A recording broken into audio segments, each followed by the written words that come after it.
Hello friends, long time, no theory. Today I have 4 theories about the Nancy Drew games to share with you that are as explosive as the chemicals in Haunting of Castle Malloy. Before we begin, I just want to make you aware that this video will contain spoilers for Shadow at the Water's Edge, Phantom of Venice, Ghost of Thornton Hall, Sea of Darkness, Midnight in Salem, and Message in a Haunted Mansion.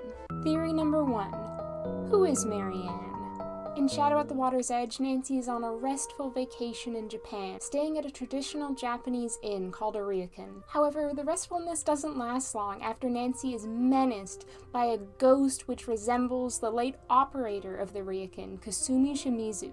Don't you just hate it when your fun vacation is ruined by a terrifying ghost? Not Nancy, she f***ing loves it. So Nancy begins to investigate Kasumi's death, and in the process finds letters from Kasumi addressed to a woman named Marianne, discussing Kasumi's everyday life and her feelings about her family and the ryokan. Marianne is supposedly Kasumi's American pen pal, someone she's never met in person, but their connection feels a lot more personal than that. The letters even imply that Kasumi knew Marianne when they were younger. I'd like to suggest that Marianne is actually Kasumi's younger sister. We know from Takai that Kasumi does in fact have a sister, and we even know that she lives in America. While Marianne isn't exactly a traditional Japanese name, if Kasumi's sister moved to America, it would explain her switching to a more anglicized name, like Hal in Secrets Can Kill. Additionally, if Kasumi adopted a new name, it's plausible that she might not have told her mother, considering how important tradition is to Takai, which would explain why Takai only knows Marianne as Kasumi's pen pal. But wait, there's more. If Kasumi sent these letters to her sister in America, why does Nancy find them in Japan? I think the answer is that the letters were never sent. After all, Takai tells Nancy that her younger daughter didn't even attend Kasumi's funeral. The close relationship that is captured between Marianne and Kasumi's letters is all a form of wishful thinking. I think it was Kasumi imagining that she had a better relationship with her sister. In reality, she and Marianne were estranged and probably didn't talk to one another at all. I don't think she ever intended to send the letters, but they acted more as a diary, an outlet for her feelings. And before you go ahead and comment that Kasumi seems to have outright told Takai that she is a pen pal, I have an argument against that too. In Takai's speech, she doesn't give any details about Kasumi's pen pal, not even her name. What if Takai noticed Kasumi writing a letter, and not wanting to admit the depressing truth, Kasumi lied and told Takai she had a pen pal? This would explain why Nancy never finds a letter addressed from the pen pal to Kasumi. It would be very odd if the two were exchanging letters, for Kasumi to only have the ones she'd personally written, yet none from Marianne to herself. On the day of her death, Kasumi had apparently planned to meet up with her pen pal in person. However, I just think that was an excuse to get a brief respite from the ryokan and all the pressures and responsibilities which were present for her there. Kasumi is established as a character that yearns for escape. It would be natural for her to arrange for some time away. The strong sense of duty drilled into her by Takai wouldn't let her leave without a good excuse, even for a brief period, and her faux pen pal provided a perfect excuse. Furthermore, and I'm going to step into interpretive territory here, the game builds up the theme of things being not as they seem from fairly early on in the story. I'm thinking of that iconic scene in which Nancy sees the ghost in the mirror. There are various interesting aspects of this scene. First, that Nancy cannot see herself in the mirror's reflection despite standing in front of it. And second, we later find out that the whole mirror trick was faked and that the image in the mirror was false. This establishes that Nancy should not necessarily believe what's in front of her and should be skeptical of the obvious conclusions. There is often more to the evidence than what she can overtly see. I realize I'm sounding a little like a horoscope here, but hopefully you can see what I'm getting at. Nancy takes it for granted that Marianne is Kasumi's pen pal because that's what she's told, but I don't think we should necessarily believe it. I truly think there is more evidence to support Marianne being Kasumi's estranged sister than her pen pal. Theory number 2, COLIN'S hookup. Guys literally only have one thing on their minds, and it's disgusting.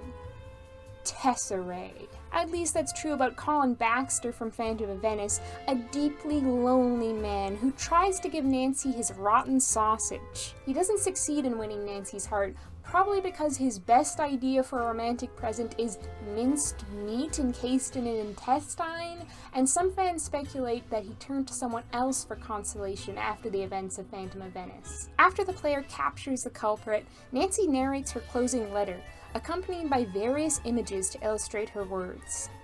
She gives the player a short summary of the culprit's plan and follows up with various characters in the aftermath. Towards the end of Nancy's narration, she mentions that Colin phoned her upon learning about the Phantom's capture, but he's not interested in Nancy's thrilling secret agent work, or her bravery, or her incredible investigative skills.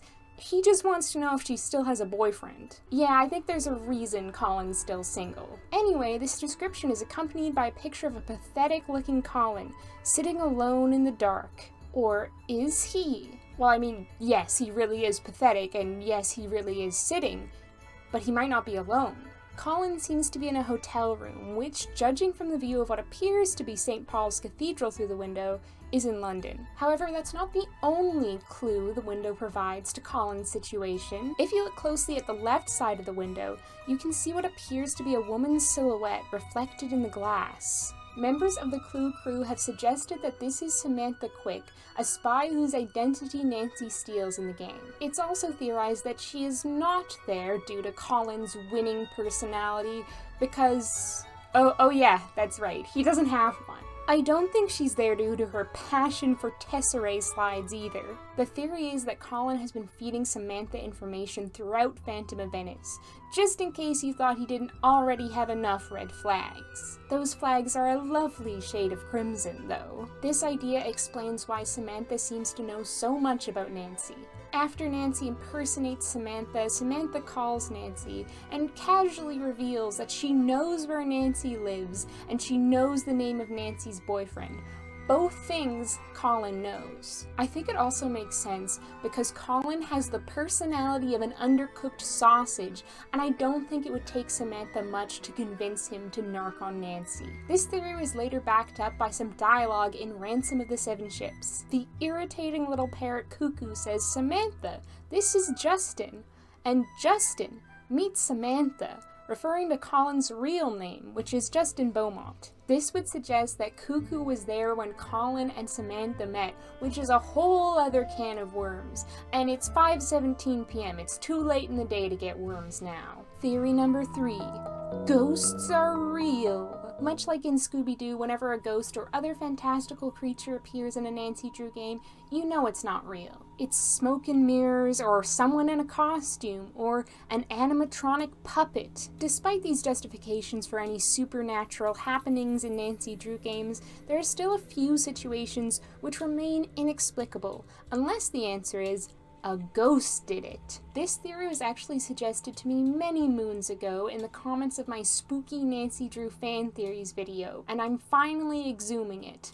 See what I did there? There are 2 specific examples which I'm thinking of as proof of this theory. The first occurs in Ghost of Thornton Hall, the game in which the explanation for the ghost sightings is carbon monoxide poisoning. Sure, I guess that can explain most of what Nancy sees. Ghostly apparitions, statue heads moving on their own, Mr. Skinbag. Although I personally hope that Mr. Skinbag is real, because I want to adopt him and bring him home with me and treat him right. But there is one event which isn't so easily rationalized. There are multiple second chances in the game when a scythe can fall on Nancy's head, resulting in a game over.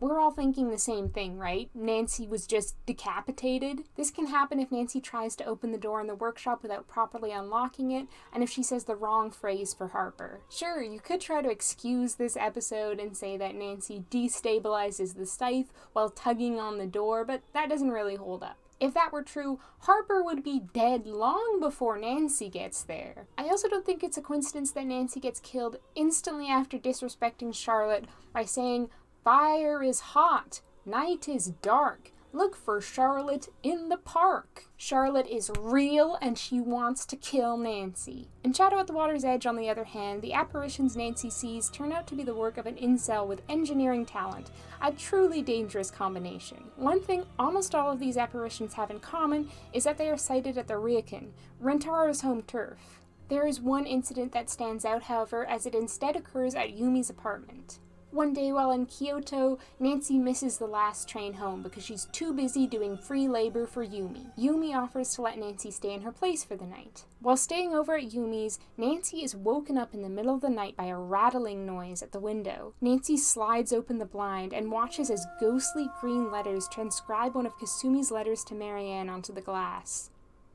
Words slowly fade away until a final message remains. I know your secret, Yumi. I can't wait to see you again. Nancy is obviously not the intended recipient of this message. Yumi is the only person who knows she's there, and besides, the message is addressed to Yumi. But who wrote it? There's no reason for Rentaro to write this message, considering his motive for faking the hauntings is to scare Miwako away from the Ryokan. I don't think we even learn what Yumi's secret is. But that's fodder for another theory. Yumi lives in a 4th floor apartment, so it wouldn't be easy to project that message onto her window, nor would it be easy to obtain the letter which the words are taken from. The simplest explanation, in my mind, is that a ghost wrote it. But what ghost? There are 2 alternatives for this. That the message is sincere and delivered by Kasumi, or that it's a veiled threat left by a malevolent spirit. We may never know who left the message or why,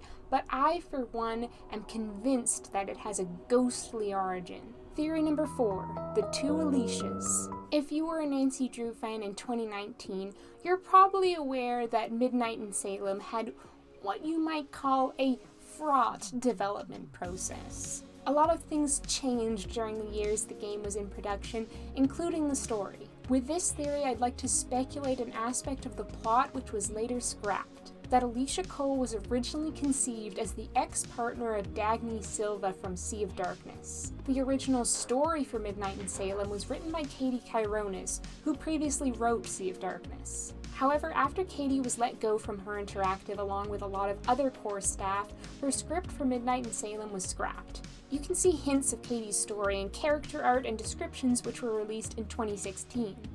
For example, Lauren was originally a bookworm who was beloved for winning several local cooking contests. Olivia was hinted to be an Abby Sedaris type character, rigging her paranormal tours with phony supernatural special effects. And May was albino. While elements of these original descriptions remain, Lauren owns a bakery and Olivia conducts paranormal tours, the details are not accurate to the Midnight in Salem that all of us played. A lot of the names were also slightly altered, such as changing Lauren's surname from Corey to Halt. Olivia herself was originally called Jenna, and her surname slightly altered to be Ravencroft instead of Ravencraft. However, for the most part, character names stayed consistent. So I don't think it's a coincidence that Alicia shares a name with Dagny's ex-romantic partner, as mentioned in text between Dagny and Soren in Sea of Darkness. And there's a precedent for this. It wouldn't have been the first time a previously minor character returned in a major role. Think about Charlena Purcell's appearance as a phone contact in Secret of Shadow Ranch, and later as a suspect in Last Train to Blue Moon Canyon. We know Dagny's Alicia is in America and is probably American herself, as Dagny states that she returned to the US, so it's feasible to imagine her living in Salem and having an American accent, as Alicia does. However, we may never know what Katie Chironis' intentions were with the character of Alicia, or what her version of Midnight in Salem would have looked like, and I think that's devastating. Want to know another theory? I think that people who subscribe to my YouTube channel will see more Nancy Drew theories in the future. Just a theory though. What's your opinion on these theories? Do you have any Nancy Drew theories of your own? Let me know in the comments!